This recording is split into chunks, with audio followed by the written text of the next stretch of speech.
এতিয়া প্ৰথমটো আমাৰতো এতিয়া আমি মাত্ৰ ৰিচিপশ্যন কমিটি চমকং যিটো আঞ্চলিক ক্ৰীড়া সন্থা মাত্ৰ ৰিচিপশ্যন হ'ব ধেমাজি ডিষ্ট্ৰিক্ট ক্ৰীড়া সন্থাই গোটেইখিনি ইয়াত যিমানখিনি কৰি ইহঁতে খেলখন পৰিচালনা কৰিব কিন্তু মাত্ৰ আমি ৰিভিশ্যন কমিটি হিচাপে আমাৰ যিটো কমিটিৰো আমি ৰিভিশ্যন কমিটি হিচাপে থাকিম খেলুৱৈকেইটাৰ কাৰণে কি সুবিধা দিয়া হ'ব আমি খেলুৱৈৰ কাৰণে ইয়াত আমি টকা মেলা হোৱা মেলা যথেষ্ট আমাৰ ধুনীয়াকৈ এৰিয়াৰ খোৱা বোৱা আমি দিম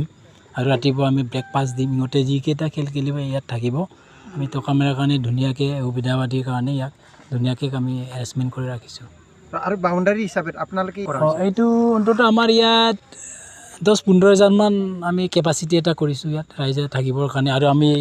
4 স্কোৱাৰ ধৰক পেণ্ডেল আমি গিৰাম ৰাইজে চিটৰ চাবৰ কাৰণে আমি চিট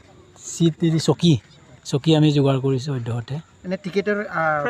প্ৰাইচ কিমান টিকেটৰটো আমি প্ৰাইচটো ৰাইজে এতিয়ালৈ অধ্যহতে 50 টকা আৰু 20 টকা হিচাপে এতিয়া ধাৰ্য কৰি ৰাখিছোঁ আৰু